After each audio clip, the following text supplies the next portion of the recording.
Bom dia, irmãos, que a graça e a paz seja com todos, amém? Nós vamos nesta manhã novamente estar com os irmãos, nossa escola bíblica dominical, estudando a lição de número 12, quando esta traz para nós um tema bastante pertinente a nossos dias, que é a unidade a ser preservada, um texto baseado exatamente no livro de Efésios, lá no capítulo 4, quando ele trata da unidade na fé. E aqui o apóstolo Paulo ele vai trazer para nós, mais uma vez, esse reconhecimento de como a igreja deve viver, de como nós devemos proceder diante da comunhão de uns para com os outros, dentro da igreja ou até mesmo fora dela. Então o apóstolo traz para nós essa lição hoje maravilhosa, onde nós devemos assim estar aprendendo um pouco mais desse ensinamento. Porque nós entendemos muito bem que mesmo dentro da igreja, ameaças não faltam constantemente para que nós vivamos desunidos. E aí o apóstolo Paulo vai trazer para nós, nesta lição, um ensino muito bom, para que a gente possa ser fortalecido e aprendermos a conviver uns com os outros, suportando-os e amando-os cada dia mais. Amém? Nós vamos então assim estar orando ao Senhor neste momento, e logo após a oração, nós vamos ouvir o hino de número 108, e após o hino nós vamos dar continuidade com a nossa lição desta manhã. Amém? Senhor Deus, Pai amado, Pai eterno, nós te damos graça mais uma vez pela oportunidade que tu nos dá, ó Deus, de estarmos novamente nesta manhã, te louvando, te bendizendo, ó Senhor, aprendendo cada vez mais daquilo que tu tem nos ensinado. Toma conta das nossas vidas, ó Deus, nos dá um dia assim, na tua presença maravilhados, onde nós temos essa oportunidade de aprendermos um pouco mais. Abençoa os teus filhos que têm nos acompanhado, têm nos assistido, que têm assim aprendido acima de tudo nas tuas verdades e nos teus ensinos. Fica conosco, ó Deus, abençoando cada escola bíblica dominical nesta manhã, que estão sendo realizadas em teu nome, e que assim a tua palavra continua sendo, ó Deus, espalhada pela face da terra. Toma conta daqueles que assim, ó Deus, estão aplicando as tuas verdades, que estão instruídos através do teu Santo Espírito. Nos abençoa, Pai, e nos fortalece a fé cada vez mais. É o que te pedimos e por fé te agradecemos em nome de Jesus. Amém. Amém, que o Senhor nos abençoe. Nós vamos ouvir o hino 108 e logo após o hino nós vamos estar assim dando continuidade com a nossa lição desta manhã. Amém? Então vamos ouvi-lo.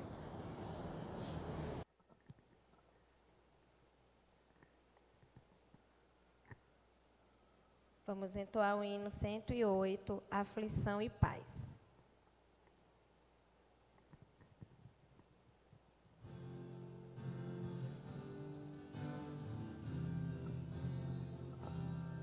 Se paz a mais doce me deres gozar, se dor a mais forte sofrer, ó seja o que for, tu me fazes saber que feliz com Jesus sempre sou. Sou feliz com Jesus, sou feliz com Jesus, meu Senhor. Embora me assalte o cruel Satanás e ataque com vis tentações, ó certo eu estou, apesar de aflições, que feliz eu serei com Jesus. Sou feliz com Jesus, sou feliz com Jesus, meu Senhor. Meu triste pecado por meu Salvador foi pago de um modo cabal. Valeu-me o Senhor, ó mercê sem igual. Sou feliz, graças dou a Jesus. Sou feliz com Jesus, sou feliz com Jesus,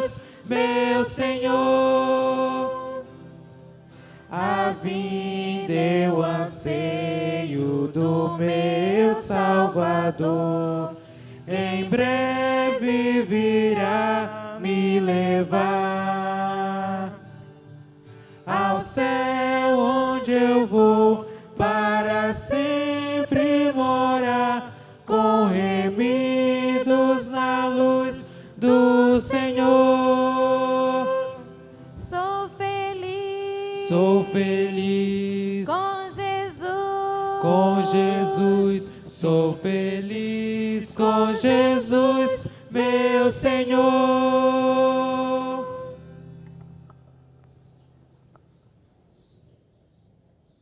Amém. Que o Senhor nos abençoe, nos ajude a entender a mensagem nesta manhã.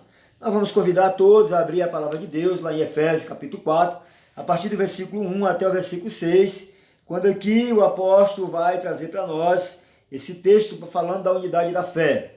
E ele começa dizendo: rogo-vos, pois, eu, o prisioneiro no Senhor, que andeis de modo digno da vocação a que foste chamados, com toda a humildade e mansidão, com longanimidade, suportando-vos uns aos outros em amor, esforçando-vos diligentemente por preservar a unidade do Espírito no vínculo da paz. Há somente um corpo e um Espírito, como também foi chamado numa só esperança da vossa vocação. Há um só Senhor, uma só fé, um só batismo, um só Deus e Pai de todos, o qual é sobre todos, age por meio de todos e está em todos. Amém? Ó, que palavra maravilhosa essa que traz para nós esta manhã, quando assim traz ao entendimento para cada um de nós a forma de vivermos unidos em amor, buscando entender essa questão dessa humildade, desta mansidão, dessa longanimidade, dessa questão do suportar uns aos outros em amor. Então o apóstolo ele traz esses princípios para nós, quando ele diz que é para esforçar de forma diligente, constante, preservando sempre a unidade da fé, a unidade do Espírito, que é o vínculo da paz. É preciso nós entendermos isso para que a gente possa viver em paz, para que a gente possa ter paz, para que a gente possa viver em alegria uns com os outros. E a lição de hoje, ela traz para nós exatamente, na nossa introdução, um contexto importante quando ele diz que a igreja é a comunhão dos santos. O Novo Testamento se refere aos membros da igreja.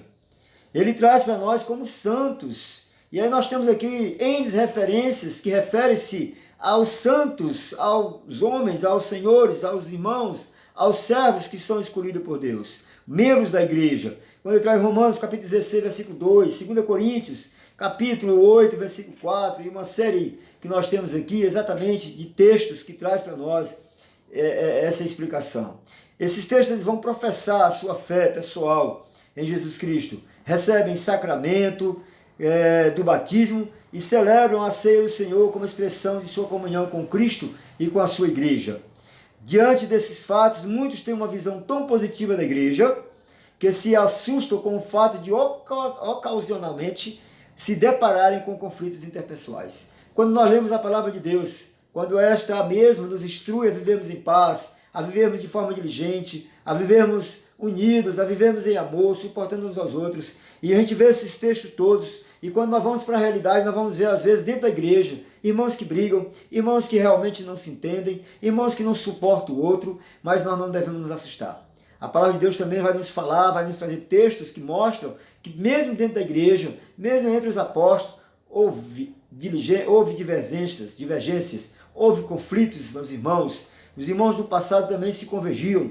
E assim a gente vai ver que realmente isso sempre existiu dentro da igreja. Mas o que Paulo traz para nós aqui é para que nós entendamos isso de forma que a gente possa aprender com isso e não praticar tais coisas nas nossas vidas como cristãos. Então o apóstolo ele traz toda essa informação, esse texto para nós. E ele vai dizer que os conflitos interpessoais sempre existiram na igreja. As escrituras não omitem isso, dando-nos a entender que é possível ocorrerem tais conflitos em congregações de discípulos de Jesus. Lembre-se de que na igreja de Jerusalém houve um conflito entre os judeus e os helenistas por causa da distribuição diária às viúvas. Lá em Atos capítulo 6, versículo 1. Paulo e Barnabé se desentenderam quanto ao levar ou não João Marcos na segunda viagem missionária. Está lá em Atos capítulo 15, versículo 36 a 41. Os irmãos de Corinto se dividiram em partidos. 1 Coríntios capítulo 3, versículo 1 a 4. Evódia e Sintique não entravam em acordo. Filipenses capítulo 4, versículo 2. Tais relatos servem para nos alertar para a possibilidade de desentendimento, discussões, contendas e brigas. Tal alerta deveria nos prevenir quanto aos nossos pensamentos, palavras e ações, para não darmos lugar àquilo que pode se tornar um grande problema para a comunhão da igreja. Mas serve também para nos estimular a fazer o que está no nosso alcance para preservar a paz e a comunhão dos santos. Todos somos chamados a preservar a unidade da igreja, que não é concedida pelo Espírito que em nós habita, que nos é concedida pelo Espírito que em nós habita. É dever de cada crente fazer o possível pela paz e a unidade da igreja. Por isso precisamos, meus queridos, aprender a lidar biblicamente com os conflitos interpessoais que podem ocorrer entre os seus membros. Então, o que traz para nós o autor é que os problemas existem, os conflitos existem, mas existe também a palavra de Deus que nos orienta de como devemos viver, de como devemos estar uns com os outros, de forma que a gente possa não deixar que os problemas atinjam acima de tudo a nossa comunhão uns com os outros, a nossa fé, de tal forma que a gente possa exatamente entender que nós somos chamados para preservar a unidade da igreja. Nós somos chamados, sim, para fazer com que a gente viva em paz, para fazer com que o Espírito Santo de Deus permaneça habitando em nós todos os dias das nossas vidas. O primeiro ponto da nossa lição, ela traz para nós por que eles acontecem. Por que os conflitos acontecem dentro da igreja? Por que os conflitos acontecem entre os irmãos? Por que os conflitos estão constantemente, às vezes, nos abalando a nossa estrutura cristã? E a gente precisa entender isso. Ele diz que, sim, eles existem. Somos santos em Cristo. O Espírito Santo habita em nós. 1 Coríntios capítulo 3, versículo 16. Contudo, Paulo nos lembra que ainda não fomos definitivamente revestidos da glória e da santidade de Deus. Ainda lutamos contra o pecado que tenazmente nos assedia. Como disse Lutero, somos simultaneamente justos e pecadores. Além disso, devemos nos lembrar de que há joio semeado nos campos do Senhor. Mateus 13. E que a providência divina permite que o joio permaneça entre os seus redimidos. Porque os problemas de relacionamento ocorrem na igreja.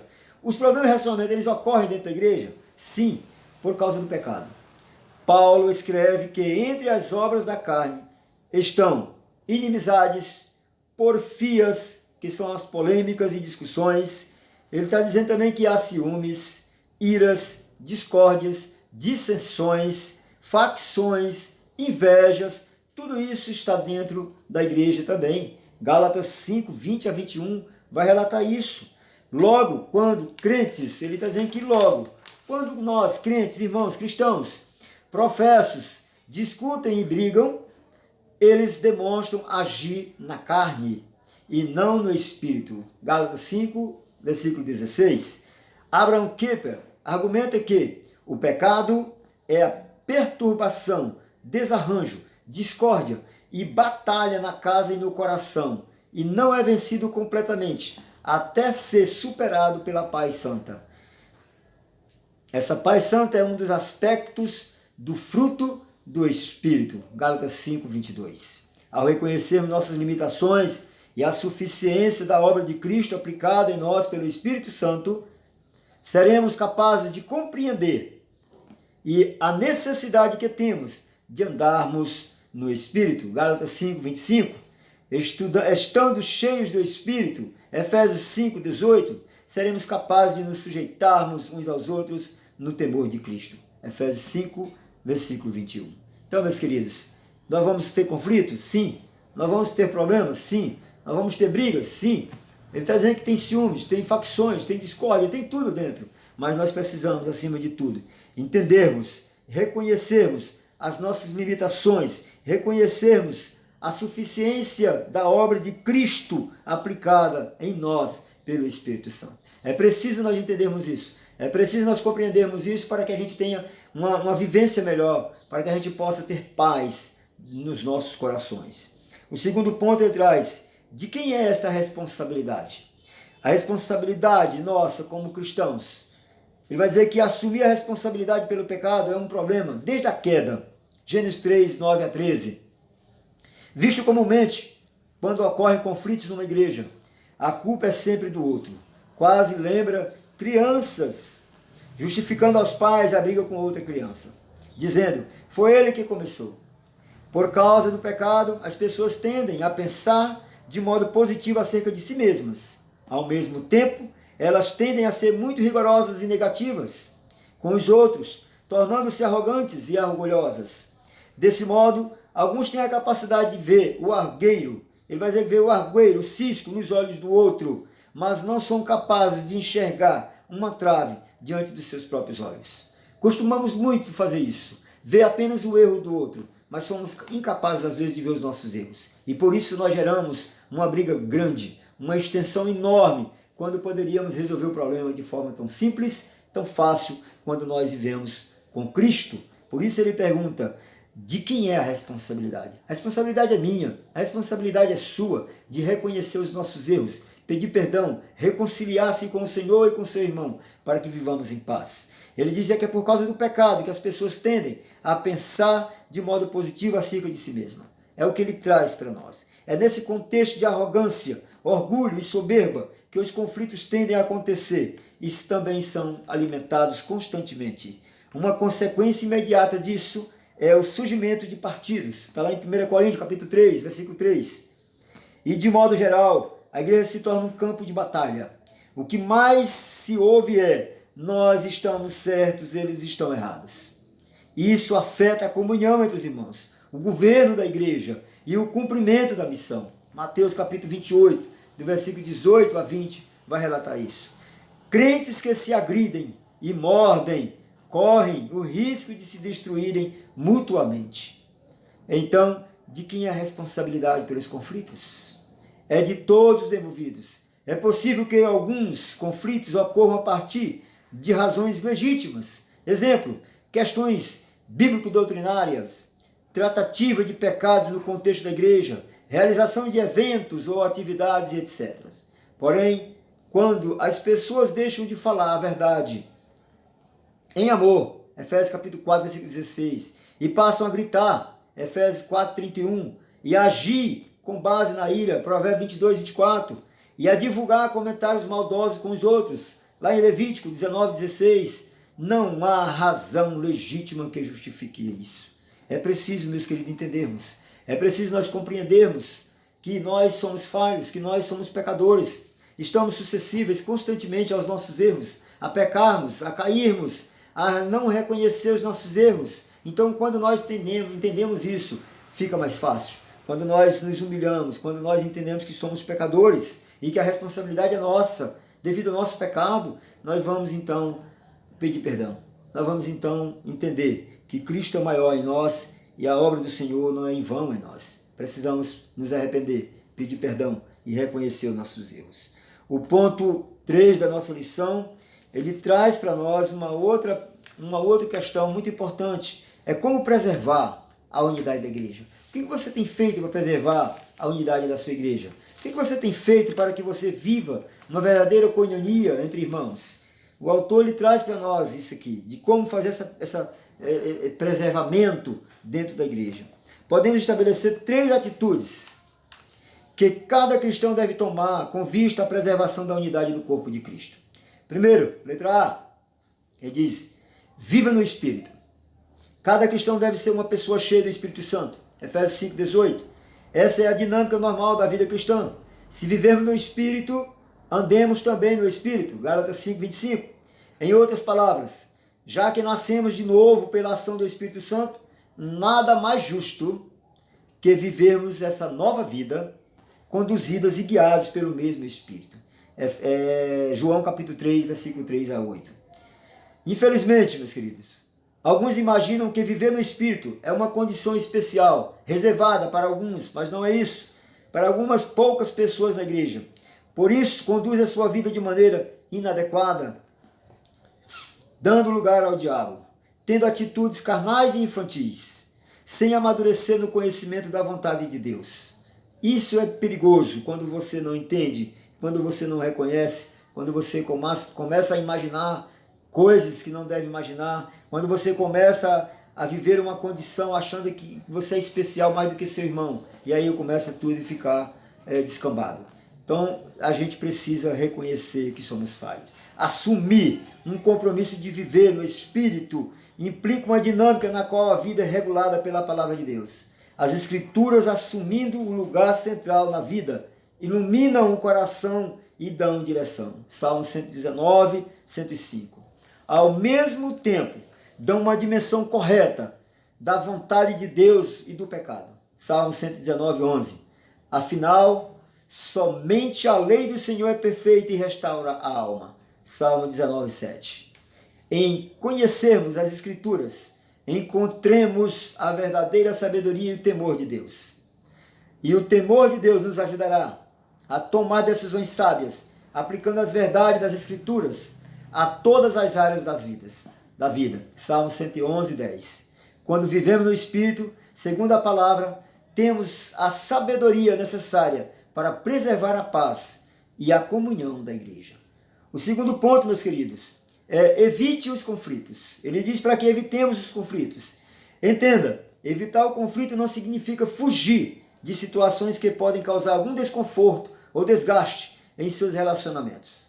Fugir ou negar que existe um problema poderá ser tão pecaminoso quanto o conflito propriamente. Tiago diz que pecamos quando deixamos de fazer o que sabemos ser o certo. Tiago 4,17. E que é papel de cada discípulo de Cristo ajudar seu irmão, se este desviar-se da verdade. Tiago 5,19 a 20. O que é evitar o conflito? Então, é agir de modo intencional para evitar que os conflitos em potencial comecem. Para tanto, é necessário assumirmos a postura de pacificadores, como disse William Hendricks. Ele diz que pacificadores genuínos são todos aqueles cujo líder é Deus de paz, que aspiram a viver em paz com todos os homens, que proclamam o evangelho da paz e modelam a vida em harmonia com o príncipe da paz. Esses são exatamente as pessoas pacificadoras, que entendem como é viver em paz. Os pacificadores, eles buscam a paz com todos, em santidade, Hebreus 12, 14, entendendo que isso é responsabilidade deles. Ao mesmo tempo, compreendem que suas palavras devem ser agradáveis e temperadas para poder responder adequadamente às pessoas. Os pacificadores, eles agem assim, pois aprenderam que a resposta branda desvia o furor, mas a palavra dura suscita a ira. Provérbios 15, 1. Logo, sabem que a língua branda é capaz de quebrar qualquer possível resistência. Assim, eles falam a verdade em amor. Efésios 4, 15. Aconselhando e instruindo uns aos outros com sabedoria, confrontando e arguindo aqueles que estão em pecado, e afastando-se daqueles que provocam divisões e escândalos, tratando deles de maneira adequada com a disciplina bíblica. Mateus 18, 15, 20. Se tem problema com teu irmão, se está havendo conflito, se você está vendo que seu irmão está bravo, eu quero dizer para você, meu querido, tem que ter sabedoria. Tem que ler Mateus 18, versículo 15 a 20. Tem que saber reconhecer e pedir perdão. Tem que saber ir lá, conversar, resolver o problema, para que tudo possa ser pacificado, para que tudo possa voltar a ter paz. É preciso a gente saber isso. Nós devemos e temos que ser pacificadores. E pacificadores buscam a paz. Pacificadores agem e aprendem a viver, dando respostas brandas, desviando dos furor, mas usando a palavra de Deus com sabedoria. Isso é importante. O terceiro ponto desse contexto, ele diz que ore pela paz da sua igreja. Ore pela paz da vivência entre os seus irmãos. Se desejamos ver nossa igreja em paz, precisamos orar por isso. É possível trabalharmos muito nas sociedades internas, nos departamentos na escola dominical, mas não oramos pela paz da nossa igreja, mas pelo que exatamente deveríamos orar. Em primeiro lugar, devemos orar pela liderança da igreja, pastores, presbíteros, diáconos e todas as lideranças. Eles são responsáveis pelo ensino e pelo governo, com os diáconos e o são pela misericórdia da igreja. Essas são áreas muito sensíveis. É preciso que esses homens sejam um alvo constante de toda a comunidade, a fim de que Deus os mantenha íntegros, unidos de alma e propósito, sendo zelosos no cumprimento de seus deveres e livres de toda soberba. Salmos 19. Em segundo lugar, devemos orar para que Deus desperte cada membro da igreja a compreender o seu papel no corpo de Cristo. Paulo diz que a edificação da igreja em amor, ele diz que essa edificação em amor é, segundo, a justa cooperação de cada parte. Efésios 4, versículo 16. Quanto mais as pessoas estão verdadeiramente comprometidas com a edificação do corpo de Cristo, menos tempo elas têm para fofocas, intrigas e brigas, pois estão unidas no mesmo propósito. Filipenses capítulo 2, versículo 1 a 4. Lembre-se, ninguém pode ter mente de Cristo se não for uma pessoa de oração. Outra coisa, Jesus, como homem perfeito, orava ao Pai em todo o tempo. E em momentos que antecederam certas situações importantes para o seu ministério, Jesus dobrou os joelhos, ele curvou-se diante do Pai. Ele orou para a escolha dos discípulos. Também orou para que o Pai santificasse e guardasse aqueles por quem haveria de morrer. Está lá em João capítulo 17, versículos 6 a 16. E por fim, orou para que Deus cumprisse em sua vida todo aquele propósito determinado antes da fundação, a fim de salvar pecadores por sua morte. Mateus capítulo 26, do versículo 36 a 46. Orar, irmãos. A igreja precisa orar mais. A igreja precisa estar constantemente em oração. A igreja precisa estar unida, buscando a presença de Deus, para que não vivamos espalhados, para que não vivamos desunidos, mas vivamos em paz. Oração é o ponto, é o foco principal. E para concluir, eu quero trazer aos irmãos que cada cristão é responsável por preservar a paz e a unidade da igreja. Ao compreendermos isso, assumiremos uma postura positiva ou proativa, antecipando-nos dos problemas. Por isso deve equipar-se para manter e defender a unidade do corpo. Isso requer tanto atitudes em relação a si mesmo, quanto atitudes para com os outros. Devemos sempre nos lembrar de que nossas armas para essas batalhas são espirituais. 2 Coríntios 10, versículo 4 a 7. Assim, precisamos viver no Espírito, firmados na palavra e perseverantes na oração, a fim de termos a capacidade necessária para discernir o que as pessoas dizem ou fazem contra a unidade do corpo, respondendo adequadamente com as nossas palavras e com as nossas ações. Amém? Que Deus nos abençoe, que nós possamos ter entendido esta palavra que é rápida, mas é muito boa, muito franca, muito fácil de entender, quando aqui ele coloca para nós a importância da unidade da fé, a importância de vivermos unidos, a importância da igreja ter unidade, a importância de ser preservada essa unidade dentro da igreja e dentro dos irmãos uns para com os outros. Que Deus nos abençoe, que o Senhor tenha misericórdia e nos assista todos os dias com a sua mão misericordiosa, nos dando sabedoria para vivermos em paz, para vivermos alegres uns com os outros e, acima de tudo, em amor. Nós vamos ouvir o hino 164 e logo após o hino nós vamos orar, encerrando assim a nossa Escola Bíblica Dominical nesta manhã. Que Deus nos abençoe. Vamos ouvir este hino então.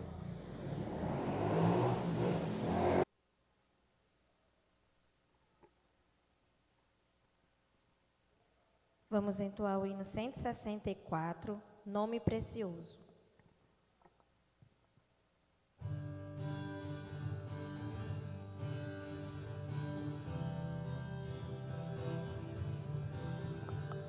Santo nome incomparável, tem Jesus o amado teu, Rei dos Reis, Senhor eterno, Deus na terra, Deus nos céus, nome bom, doce a fé, a esperança do porvir. Nome bom, doce a fé, a esperança do porvir. Leva tu contigo o nome de Jesus o Salvador. Este nome dá conforto, hoje, sempre, onde for. Nome bom, doce a fé, a esperança do porvir. Nome bom, doce a fé, a esperança do porvir. Este nome leva sempre para bem te defender. Ele é arma ao teu alcance quando o mal te aparecer. Nome bom, doce a fé, a esperança do porvir. Nome bom, doce a fé, a esperança do porvir. Amém. Deus abençoe cada um dos irmãos. Nós vamos orar então, irmãos, encerrando assim, nesta manhã, mais um estudo da Palavra de Deus, baseado em nossas revistas, quando ela traz para nós, lá no tema da nossa revista, Nossa Fé, ele diz que desigrejados, nem pensar. Então nós agradecemos a todos que estiveram conosco, que Deus abençoe, que Deus esteja assim nos fortalecendo, continue assistindo, continue participando, continue assim, orando, lendo a palavra de Deus. É o que o Senhor quer que nós façamos. Senhor Deus, Pai amado, Pai eterno, te louvamos gratos mais uma vez nesta manhã, pela esta oportunidade, pela alegria, pelo privilégio de estar mais uma vez lendo a Tua palavra, entendendo, ó Senhor, o propósito que Tu tens para nós, de como cristãos, de como irmãos, vivermos unidos, vivermos em santidade, vivermos, ó Deus, no Espírito, que é o vínculo da paz em nossas vidas. Ó Deus, muito obrigado. Que o Senhor venha abençoar a Tua igreja, venha abençoar o Teu povo, que o Teu povo possa viver em coinonia, dia após dia, possa viver alegre, todos os dias das vidas. Saber que o momento pode ser difícil. Tua palavra nos diz que podemos chorar uma noite toda, mas a alegria sempre virá pela manhã. E assim, Deus, nós somos gratos, porque tem nos dado a alegria de estar Te buscando, de estar Te servindo. Abençoe cada um dos Teus filhos. Fortalece, ó Deus, para que eles se despertem, para também estar Te louvando e Te bendizendo na beleza da Tua santidade. É o que nós Te pedimos e Te agradecemos em nome de Jesus. Amém. Amém. Que o Senhor nos abençoe, hoje e eternamente. Amém.